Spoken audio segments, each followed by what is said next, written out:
In the 6th century BC, the city of Jerusalem was utterly destroyed and its people carried off into exile by the armies of Babylon. And so, the prophet Jeremiah, also known as the Weeping Prophet, composed this powerful poem to capture the horror, the suffering, and the desperate hope of his people during this catastrophic moment in their history. This is the Book of Lamentations. Chapter 1. Jerusalem, as if personified, is depicted as a widow sitting alone, solitary and forsaken, her beauty now turned into mourning. How does the city that once was beautiful become an object of scorn, a byword for destruction and despair? How did the joy and mirth turn into lamentation and sorrow? Jerusalem is now desolate, forsaken and in ruins. Her once proud and strong gates, which were the envy of the nations, are now burned and broken.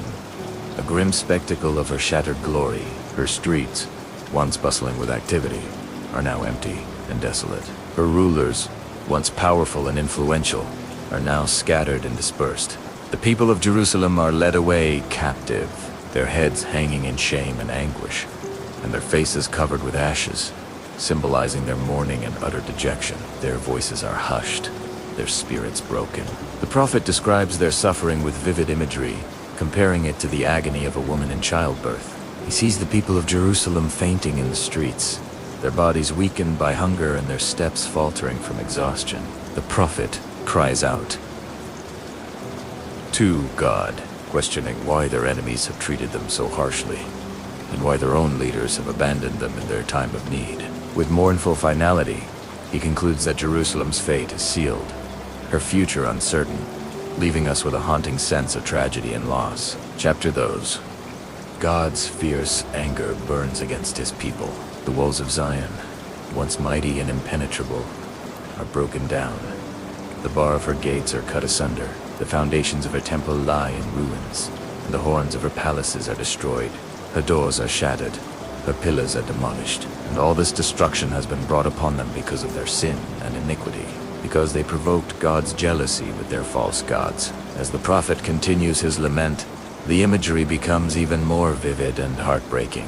The children of Zion, who were once full of life and laughter, are now faint in the streets, wasted with hunger, and their bodies are without strength. Their cries echo through the desolate city, adding to the chorus of despair. Chapter 3. The prophet laments his own suffering while declaring, I am the man that hath seen affliction. But even in his despair, he remembers God's mercies, which are new every morning. Great is thy faithfulness. And even though he is despised and rejected, persecuted and misunderstood, he refuses to be utterly crushed in spirit. For he looks beyond his present circumstances and places his hope in God's ultimate deliverance. He knows that God will not forever reject him, nor turn away from his offspring forever. For he acknowledges his transgressions and confesses his sins, and so he pours out his soul before God, crying out to be heard and rescued from his oppressors. In his laments, the prophet expresses a deep longing for the restoration of Zion. He remembers the days of old when God led his people with the right hand of glory, and he prays that God will remember him and speedily deliver him in this time of trouble. Yet, even as he pours out his heart before God, he ends this chapter with a sense of solemnity and uncertainty, acknowledging that God may have another plan for him, saying, My hope is as a lamp that perisheth in the south. Chapter 4. A famine, horror, and like unto death itself, has come upon the land. Nobles are famished, and they beg for food. In the streets, little children, who once played there, are no longer to be seen. Mothers who had been nursing their infants have perished. Everything that was beautiful is now turned to ashes, and everything that was lively is now withered. The prophet uses vivid imagery to describe the physical and spiritual desolation that has come over the city. The people of Jerusalem are so poor that they sell their children as slaves, and the nobles have no one to feed them. The prophet likens their plight to that of a herd of wild oxen trapped in a thicket, hunted by a company of men who set their snares. The people of Jerusalem are caught in a net, and they are unable to escape.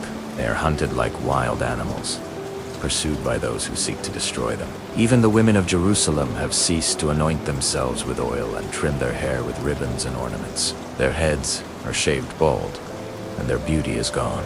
Chapter 5. The people of Jerusalem call out to God in a prayer of confession and supplication.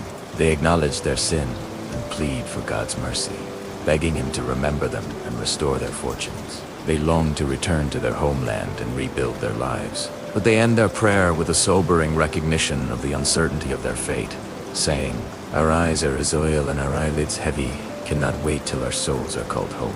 This is the book of Lamentations. What did you find most striking or thought-provoking about this sorrowful tale? Let me know in the comments below, and for more biblical storytelling, please subscribe.